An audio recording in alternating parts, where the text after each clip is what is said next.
Come to share a drink with me? Nope. Bye, have a beautiful time.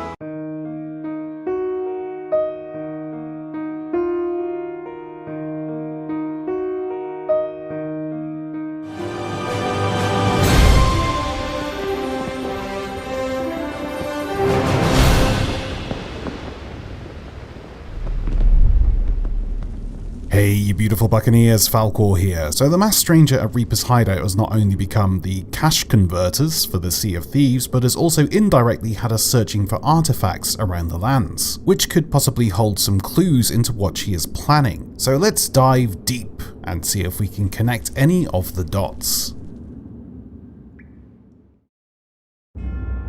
One of the main things the masked stranger seems to be infatuated with is the search for a chalice. The tapestry at her hideout and possibly her sigil bears the skeletal script symbol for the word chalice, but she has also drawn several chalices among some of her paintings dotted around this island, along with a few other artifacts. One of these paintings shows drawings of several chalices alongside her new sigil flying on a flag, and in the most recent tall tale, she indirectly had us looking for two of these chalices drawn on this picture for commendations within the tall tale. Whatever this chalice is, it definitely has great importance to her and her goal. In real-life folklore, the most famous chalice is that of the Holy Grail, which in some folklore is said to hold the magic of unending life, if someone was to drink from it. In the game lore, the only mention of a chalice is the one that Captain Flameheart Jr. found. Him and his crew drank from it, and although it did indeed give him unending life, it also cursed them, turning himself and his crew into skeletons. Which is kind of ironic, considering at the far end of Reaper's Hideout,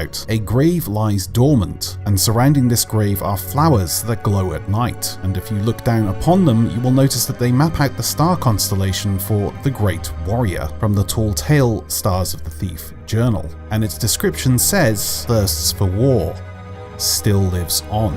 It's becoming evident that the masked stranger is looking for a way to prolong a person's life, either for herself or for her crew, maybe even us. But the ancients also knew of this chalice, and were probably the creators of it. We all know that the ancients loved to draw, much like the masked stranger, and the lands are filled with their graffiti. At Snake Island, we see a cave painting of a chalice, and above it a serpent, or snake, with what I can only imagine, or hope, is venom being siphoned into the chalice below. In our own mythology, the serpent or snake is one of the oldest and most widespread mythological symbols. Historically, serpents and snakes represent fertility or a creative life force. They are symbols of rebirth, transformation, immortality, and healing. And also on Snake Island is a picture of the ancients worshipping some sort of flower. And before anyone says, no, this is not a fire, a lot of people get confused and think this is the fire painting for quests they have been on. But the fire painting is extremely close to this one, and so people get mistaken. These flowers can be found all over the lands, and they resemble something from our own life known as the lotus flower. The lotus flower symbolizes the cycle of life and rebirth due to its very original life cycle, raising from the water during the day and blooming and escaping below the surface at night.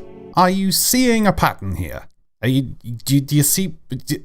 Okay, just keep watching. The ancients love to be symbolic in their paintings. Much like ancient cultures in our own history, everything they paint had some sort of religious or mystical undertone, and wasn't a direct account of what was happening. Much like this picture at Crook's Hollow, which also shows a chalice, and a large crab holding a bottle.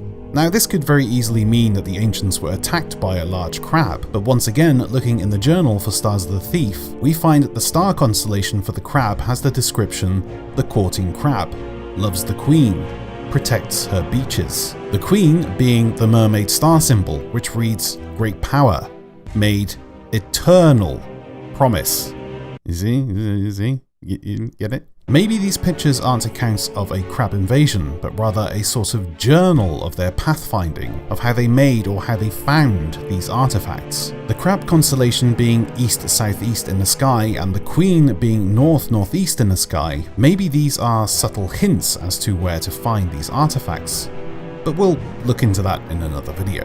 But what is this bottle in the crab's hands? I'm pretty sure this crab wasn't a drinking buddy for the ancients. But then again, they might have thought he was, considering all the lotus flowers they smoked and the snake venom they drank, which possibly got them into a fair amount of trouble. But what's interesting is, there is another page of drawings that the masked stranger has produced that shows a flask or vessel of sorts which we are yet to find. Could this flask possibly hold an ancient secret that can give those who drink from it eternal life, but possibly not the eternal life they wanted? Could this be what wiped out the ancients? An infatuation with eternal life which led to the rise of the skeletal curse?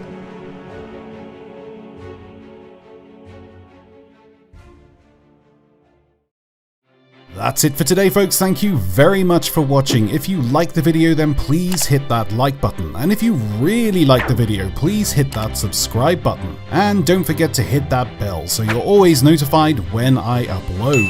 And if you're looking for ways to support me, please head over to my Patreon page where I offer tiers that give you perks for your support. Link is in the pinned comments below. Until next time, take care of yourself and happy sailing. Bye bye.